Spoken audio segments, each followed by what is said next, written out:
اعوذ باللہ من الشیطان الرجیم بسم اللہ الرحمن الرحیم اولم یہد لہم کم اہلکنا من قبلہم من القرون یمشون فی مساکنہم ان فی ذلک لآیات افلا یسمعون اولم یروا انا نسوق الماء الى الارض الجرز فنخرج به زرعا تأکل منه انعامهم وانفسهم افلا یبصرون۔ سورہ الف لام میں سجدہ کی آیت نمبر 26 اور 27 کی میں نے تلاوت کی ہے۔ بہت سے لوگ ایسے ہیں جو اللہ کی وحدانیت کو جھٹلاتے ہیں، اسلام کو جھٹلاتے ہیں، حضور علیہ الصلوۃ والسلام کی رسالت کو جھٹلاتے ہیں، اور جب ان کو کوئی وعید سنائی جاتی ہے کہ اللہ اس پر یہ پکڑ کریں گے، یہ پکڑ کر سکتے ہیں دنیا کے اندر بھی، تو وہ اس وعید کو بھی جھٹلاتے ہیں کہ کوئی عذاب نہیں آئے گا، اور یہ صرف اساطیر الاولین، بس ایسے ہی من گھڑت کہانیاں ہیں جو بس سنائی جا رہی ہیں۔ تو اللہ کو بھی جھٹلاتے ہیں، یا توحید کو جھٹلاتے ہیں، رسالت کو جھٹلاتے ہیں، اور ان پر جو وعیدات ان کو سنائی جائے ان وعیدات کو بھی جھٹلاتے ہیں، گویا کہ وہ بالکل مطمئن ہیں اور مامون ہیں کہ ہم پر کوئی عذاب نہیں آئے گا اللہ کی نافرمانی کرنے کی وجہ سے۔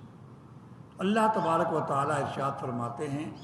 کیا ان کو سابقہ امتوں کے واقعات ان کی ہدایت کے لیے کافی نہیں ہیں،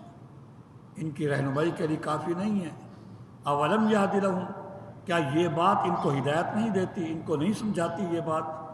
کہ ان سے پہلے کتنی ہی بستیوں کو،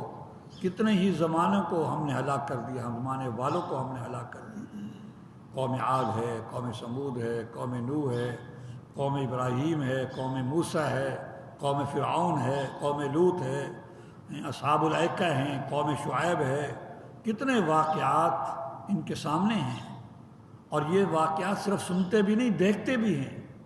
انہوں نے وہ کھنڈرات دیکھے ہوئے ہیں، وہ بڑے بڑے قلعے جو بظاہر جو ہے وہ فتح بھی نہیں ہو سکتے تھے، اللہ نے ان کو بھی تباہ و برباد کر دیا، ان کے سارے باغات ختم کر دیے، تباہ و برباد کر دیے، اور بستیوں کی بستیاں اللہ تبارک و تعالیٰ نے ملیہ میٹ کر دی۔ یہ صرف سنتے ہی نہیں بلکہ ان کو جا کر دیکھتے بھی ہیں۔ جب یہ خاص طور پر یہ اہل مکہ، کفار مکہ شام کا تجارتی سفر کرتے ہیں تو راستے میں ان کو وہ کھنڈرات اور ویران قلعے ان کو نظر آتے ہیں، اور ویران کنویں ان کو نظر آتے ہیں۔ یقیناً کنویں کے پاس کوئی لوگ رہتے ہوں گے،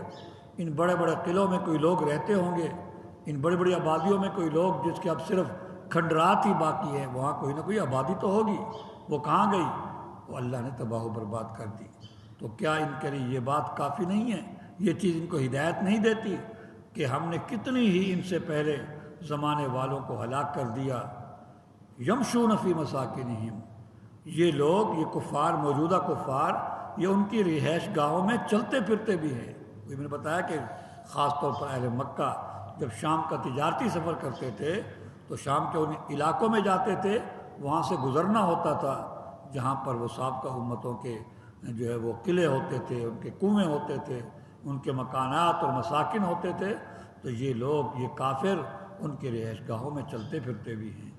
ان فی ذلک لآیات، بے شک اس میں ایک نہیں کئی نشانیاں ہیں۔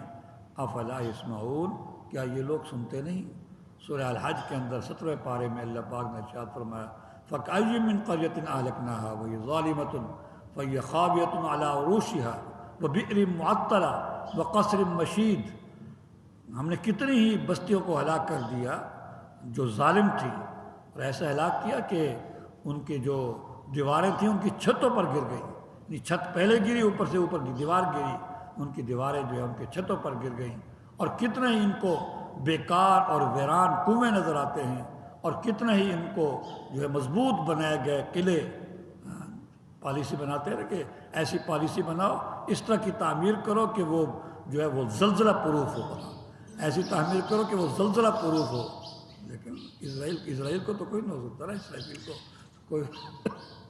اسرائیل اسلام کو کوئی نہیں ہو سکتا۔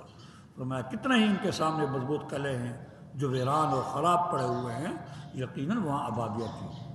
آگے فرمایا اولم یروا، کچھ اور اب بھی بہت سے لوگ ایسے